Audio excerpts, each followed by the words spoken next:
I am Dr. Yogesh Shukla, a senior professor in the Medical College at Jaipur in the Department of Ophthalmology, and I have a very long experience of in ophthalmology practice.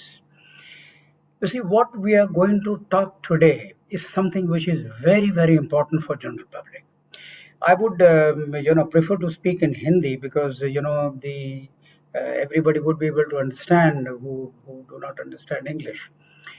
देखिए, जो जिस बीमारी के बारे में आपसे मैं विचार विमर्श करना चाहता हूँ या आपको मैं बताना चाहता हूँ, वो एक बड़ी इम्पोर्टेंट और प्रोमिनेंट बीमारी है, जो कि एल्डरली लोगों को तो बहुत कॉमनली होती है, इवन बच्चों में कई बार पाई जाती है और इसका नाम है dry eye syndrome. Dry eye syndrome का मतलब होता है अपने आँख सूख रही है, आँख में पानी पर्याप्त मात्रा में नहीं बन रहा है या कुछ ऐसी प्रॉब्लम्स हो रही हैं आँख में जो पानी ठीक से यूटिलाइज नहीं हो पा रहा है। ये आंसू से कनेक्टेड है, अपने जो टीयर्स होते हैं मतलब आंसू, उनका एक बहुत इम्पोर्टेंट बहुत बड़ा महत्व होता है आँख में। आँख को ठीक रखने के लिए, उसकी सफाई करने के लिए, कुछ आँख में कचरा चला जाए उसको निकालने के लिए एकदम से अपने आंसू आते हैं, वो कचरे को निकाल देता है या डिसॉल्व कर देता है। And there are so many things और उसके अलावा भी उसमें बहुत सारी चीज़ें होती हैं अपने आंसुओं में। एंटीबायोटिक भी होता है, एंटीसेप्टिक होता है, कुछ कीटाणु से लड़ने की क्षमता के इम्यूनोग्लोबुलिन्स भी होते हैं, उसमें बहुत सारी चीज़ें होती हैं।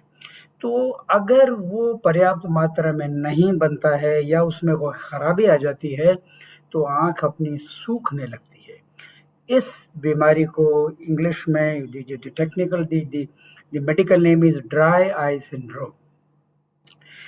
नाउ ये इसलिए इम्पोर्टेंट है क्योंकि 50 से ऊपर कम से कम 15 से 20% लोगों के, मतलब 100 में से 15 से 20% लोग जो 50 से ऊपर हैं उनको ये प्रॉब्लम होती है।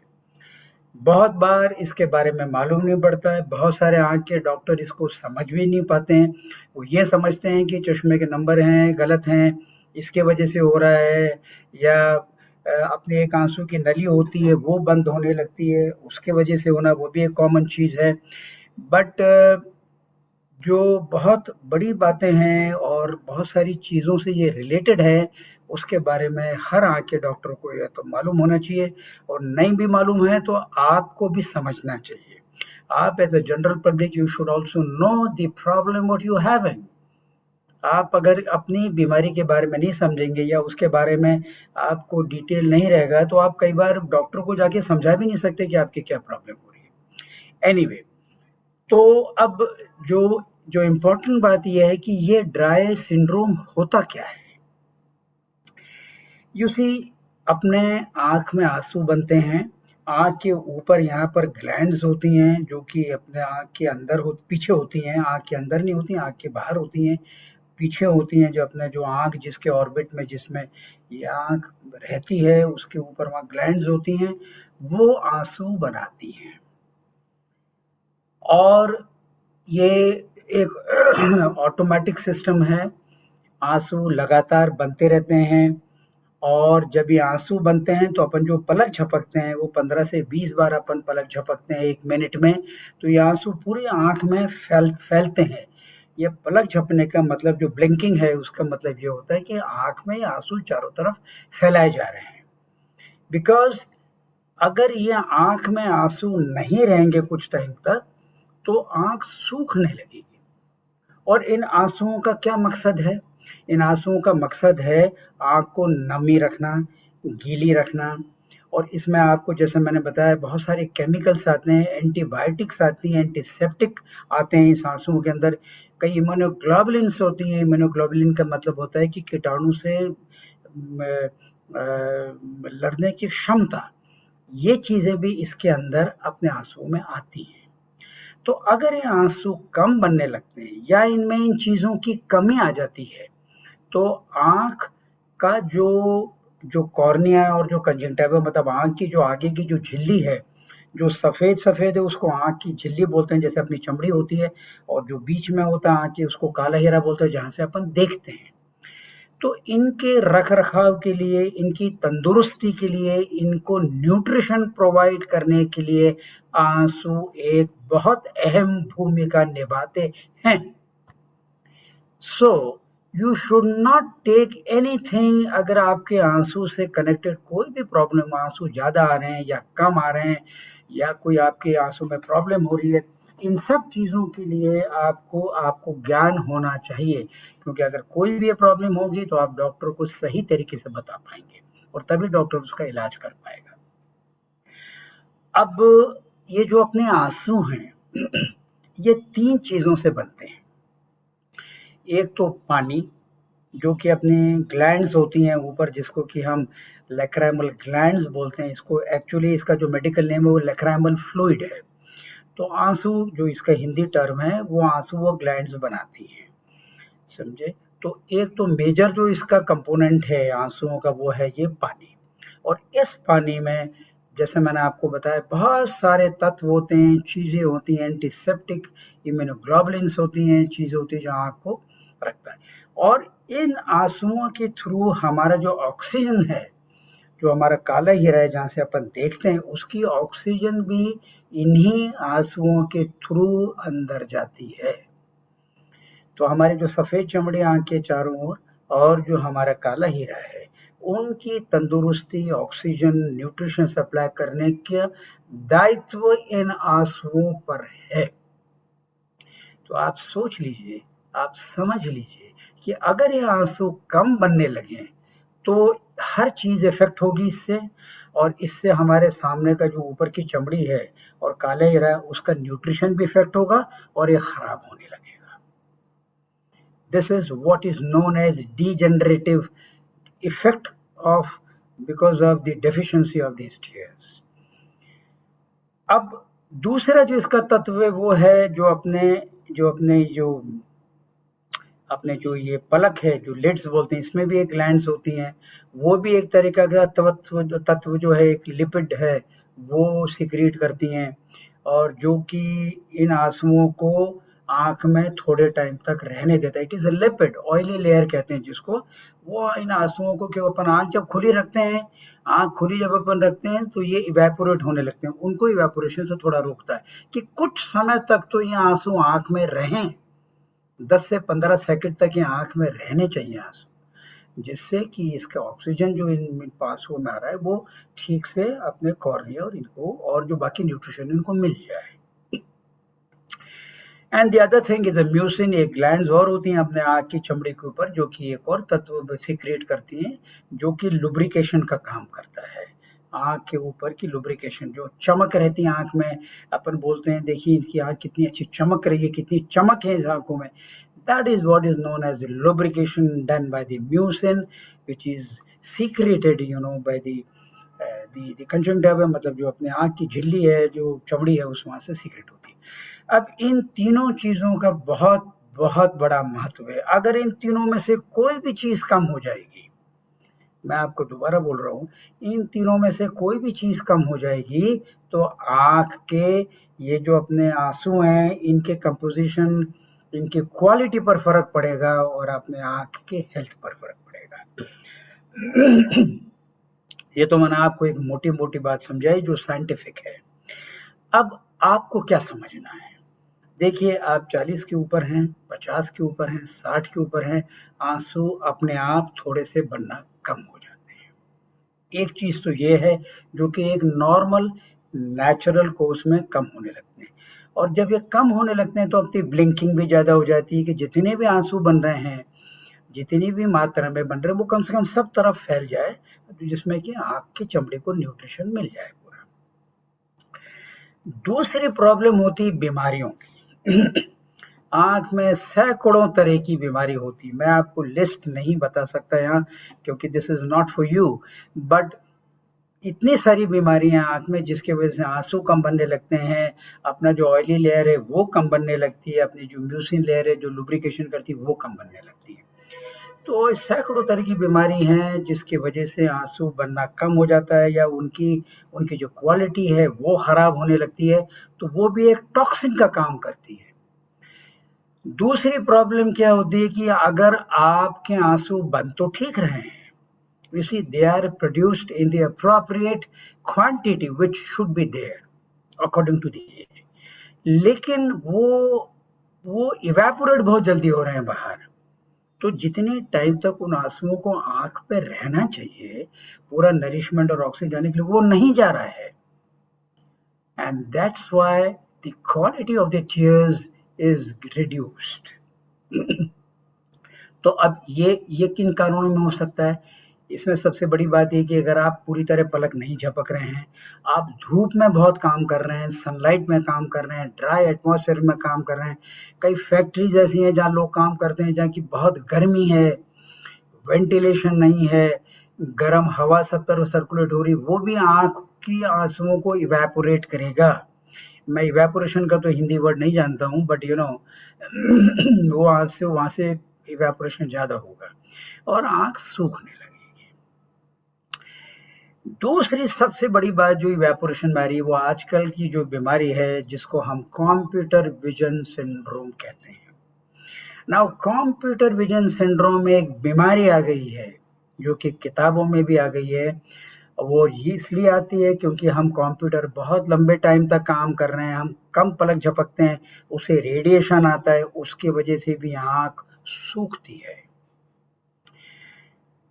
एयर कंडीशन के अगर हम सामने बहुत टाइम तक बैठे हैं उससे भी आंख सूखती है, हम बहुत ड्राई आई में जा रहे हैं और या हमारी पलक कम झपक रही, जो आंसू बन रहे हैं उनको हम सब तरफ दिए जा रहे हैं। What are the reasons? You know there are so many reasons. मैंने आपको कुछ बातें बताई जो कि कॉमन है। तो इन वजह से भी अगर आंसू सूख रहे हैं, अगर आंसू इवेपोरेट जल्दी हो जाते हैं तो भी आंख सूखने लगती है। अब दूसरी अहम बात ये होगी कि आपको कैसे मालूम पड़ेगा कि मेरी ये बीमारी है? How will you know that you are having this dry eye syndrome? अब इसके कुछ सारे लक्षण हैं जो कि बहुत कॉमन है और आपको समझना चाहिए। सबसे बड़ी बात है कि आंख लाल होने लगेगी आपकी, कोई कारण नहीं होता है, फिर भी आपकी आंख लाल होने लगेगी, खुजली होने लगेगी आंख में, इरिटेशन होने लगेगा आंख में, आपको लगेगा कि आंख में कोई चीज गिरी हुई है मेरे, which is known as a foreign body sensation. आपको रड़कन महसूस होने लगेगी आंख में, खुजली होने लगेगी, पलकों पे आपको बार बार आपको रब करने की इच्छा होगी और आपको बाद में दिखने में भी प्रॉब्लम हो सकती है। काले हीरे में सूजन आ जाएगी अगर उसको नरिशमेंट नहीं मिल रहा है काले हीरे को। तो अगर काले हीरे को नरिशमेंट नहीं मिल रहा है, उसमें कोई कमी आ रही है, तो काले हीरे पर सूजन आने लगेगी और वो सूजन आने से काले हीरे पर छोटे छोटे अल्सर भी हो सकते हैं। फिर आपको धूप में प्रॉब्लम होगी, आंख नहीं खुलेगी, आपके आंख बार बार बंद करने की इच्छा होगी। You know all these are very simple. अब आप ये सारी चीजें लेके अगर आंख के डॉक्टर के पास जाओगे, डॉक्टर देखेगा अरे आपके तो आंख में वायरल इन्फेक्शन हो गया, आपके तो एलर्जी हो गई, आपकी ये हो गई और वो हो गई, आपके चश्मे के नंबर बदल गए। नो, मैं आंख के डॉक्टरों को भी ये संदेश देना चाहता हूँ, if they are listening, that please always after 50, अगर 50 साल से ऊपर कोई आपके पास मरीज आता तब ड्राई आई को जरूर देखो उनकी। Please look for the dry eye problems. तो जब आपकी ये सारी चीजें होती हैं, आप डॉक्टर के पास जाते हो, आपको डॉक्टर देखता है, उसके कुछ टेस्ट होते हैं। आप ध्यान रखिएगा, अगर ड्राई आई सिंड्रोम या ड्राई आई वो डॉक्टर बोलता है कि साहब आपकी तो आंख में आंसू कम बन रहे हैं, that is not the answer. आंसू क्यों कम बन रहे हैं, कितने कम बन रहे हैं, इसके लिए कुछ टेस्ट होते हैं जो कि डॉक्टर को करना चाहिए। आप भी सतर्क रहिए, जागरूक बनिए। जैसे आरबीआई बोलता है कि आप सतर्क रहिए, जागरूक रहिए, आपको भी सतर्क होना है, आपके अपने हेल्थ के प्रति जागरूक होना है और आपको मालूम होना है कि आपको क्या प्रॉब्लम है और आपकी क्या बीमारी और आपका क्या इलाज हो रहा है। मेरी जिंदगी भर मैंने किताबें भी लिखी हैं, मेरी 3 किताबें भी हैं इस पर, माँ की बहुत सारी बीमारियों पर, और मैं सारी दुनिया भर में पूरे हिंदुस्तान में लेक्चर देने जाता हूँ, आज भी जा रहा हूँ मैं। लेकिन ये चीज़ें आँख के डॉक्टरों को भी हम बताते हैं कि ये चीज़ मत भूलिए, कभी मत डिसरिगार्ड करिए या इसको नेग्लेक्ट मत करिए। Be cautious, the doctor has to be cautious and you have to be also cautious. आपको भी जागरूक होना है, सतर्क होना है और अपनी जिम्मेदारी समझना है आपको। तो इसके कुछ टेस्ट होते हैं, अगर वो डॉक्टर ये टेस्ट नहीं करता है तो फिर आप दूसरे डॉक्टर के पास जाइए जो कि ये टेस्ट करता है। और तीस और भी इसके अलावा एक दो चीज़ें मैं आपको बताना चाहता हूँ जो आपको जानना ज़रूरी है। वो ये है कि बहुत सारी दवाइयाँ हैं जो अपन लेते हैं, we are not knowing that these medicines affect the production of tears। बहुत सारी ऐसी दवाइयाँ हैं जो कि अपने आंसू बनने को कम करती हैं। इसमें मुख्य दवाइयाँ हैं, जैसे अगर आप एंटी एलर्जिक दवाइयाँ ले रहे हैं, एंटी साइकोटिक ले रहे हैं, कोई दिमाग की बीमारियों की ले रहे हैं, नींद नहीं आने की बीमारी ले रहे हैं, आप कोई कॉन्ट्रासेप्टिव पिल्स ले रहे हैं, पेट की दर्द की दवाइयाँ ले रहे हैं, ये सब दवाइयाँ आँख में आंसू की मात्रा को कम करती हैं। Therefore, when you are going to an ophthalmologist to tell your problems, जब आप किसी आँख के डॉक्टर को ये बताने जाते हैं तो आप ज़रूर उनको, अगर वो भूल जाता है पूछना, तो आप ज़रूर बताइए कि सर मैं ये दवाइयाँ ले रहा हूँ या ले रही हूँ, whatever it is। So these affect also the composition of the tears and all this। अब सवाल उठता है कि साहब आप क्या करेंगे अगर आप धूप में काम करते हैं, अगर आपका आउटडोर लाइफ है, जैसे बहुत सारे फील्ड में लोग काम करते हैं। मेरे पास रोज इतने मरीज आते हैं, बोलते हैं साहब कोई फील्ड वर्क में कर रहे हैं, कोई माली है, बगीचे में जाता है, फार्मर्स हैं, और इवन बहुत सारे लोग हैं जो दिन भर मोटरसाइकिल पर और काम करते रहते हैं।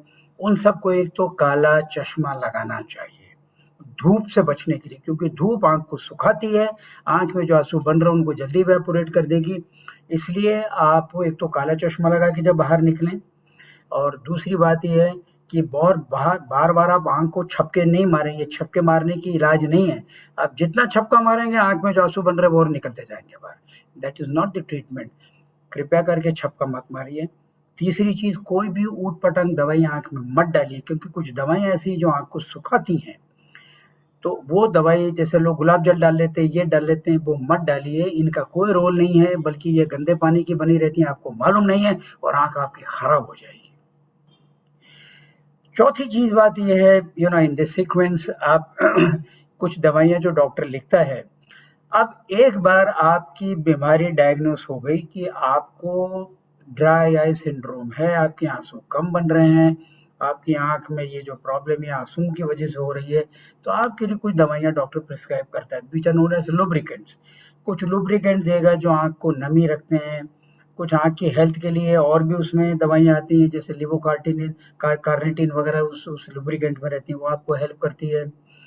और अगर आपकी आंख में कोई बीमारी है, जैसे पलकों की बीमारी है, जो आपकी ग्लैंड्स में जो आपकी जो ऑयली फ्लूइड है वो नहीं बनने दे रहा, तो उसका इलाज किया जाएगा वो बीमारी का।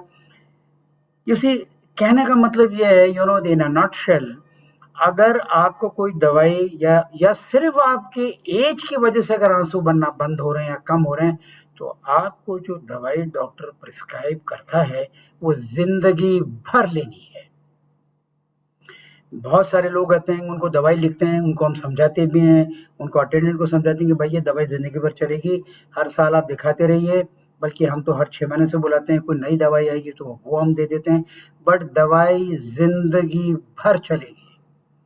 That is the bottom line of the treatment. तो मेरे ख्याल से मैंने आपको बहुत सारी चीज़ें बताई हैं। ये बीमारी आम है, 50 साल और 60 साल के ऊपर ये 15 से 20% लोगों की होती है। लेडीज़ में ज़्यादा होती है, मेनोपॉज के टाइम पे, जैसे 40-45 के आज मेनोपॉज होता है उसमें, उनमें ज़्यादा होती है। और भी बहुत सारी बीमारियां हैं, जैसे मैंने आपको बताया नहीं, बहुत लंबी लिस्ट है, कम से कम 50 बीमारियां हैं। मैं आपको क्या क्या बताऊंगा, ये तो डॉक्टर की जिसके पास आप जाएं ये प्रॉब्लम लेके, उस डॉक्टर बताएगा आपको। लेकिन जैसे जोड़ों में दर्द है, गठिया है, आपके थायराइड है, ऑल दीज प्रॉब्लम्स, डायबिटीज है, इन सब प्रॉब्लम्स में आँख की बीमारियां तो अलग हैं, उनकी भी एक लंबी लिस्ट है। तो वो तो आप जब ये कंप्लेंट्स लेके आज जब डॉक्टर के पास जाएंगी, जो मैंने आपको कंप्लेंट्स बताई है, दैट इज इम्पोर्टेंट। वो आपको अगर लक्षण होते हैं, वो लक्षण लेके आप डॉक्टर के पास जाएंगी, तो ये डॉक्टर का दायित्व है कि वो आपसे इसके बारे में सब पूछे और आपकी जांच करे और आपका सही इलाज करे। थैंक यू सो मच, बहुत बहुत धन्यवाद।